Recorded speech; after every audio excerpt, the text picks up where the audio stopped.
When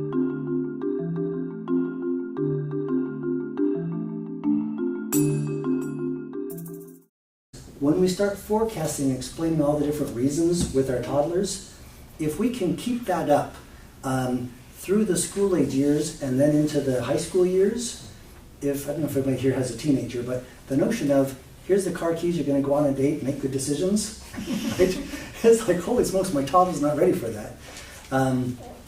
The secret to being ready for the teenage years and that sort of responsibility is for our kids to have 13, 15 years of echoes of, here's what we think for these reasons, right? Mom and Dad, we want two things. We want you to be safe and healthy. We want you to be happy and respectful. Every single opinion I ever have just falls in those two buckets. And I think when we simplify things for our kids, here's bucket one, safety. Here's bucket two, happiness. And all the different decisions fall in that. Well, then when our toddlers get older and older and older and they want to make their own decisions, it's like, fine, make any decision you want as long as you're keeping yourself safe and healthy, eat your vegetables on your own, and as long as you're being polite to other people and respectful. Right? Huge fan of forecasting. Explaining the rule and the rationale. And I think when we do this, again, when we think of ourselves as parents more as a mentor, not the policeman, but the mentor, our kids appreciate learning from us, and it kind of creates a bond. Choices, as I said, every toddler, they desperately want to make all their own decisions. And I love the power of being shrewd, I guess, where we can make our kids think that they're making all the decisions, but we're behind the scenes making sure that whatever they choose is going to be fine, right? So dressing is the easiest. Here's your clothes. You want to wear your blue pants or your yellow pants or your red pants. It's totally up to you, right?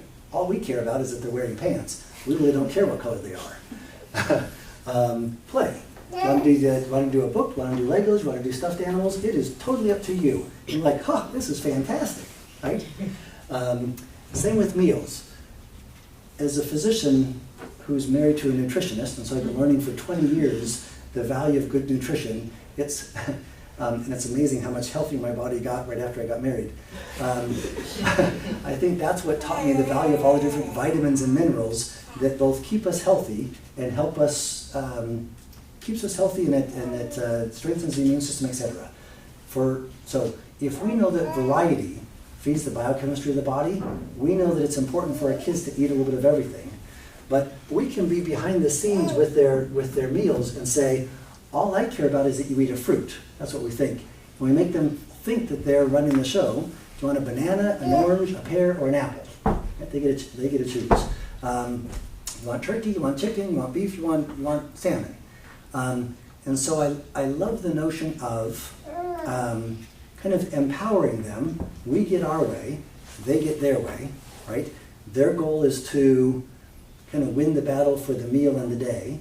We can be behind the scenes winning the battle for the week and the month, and then it's a win-win.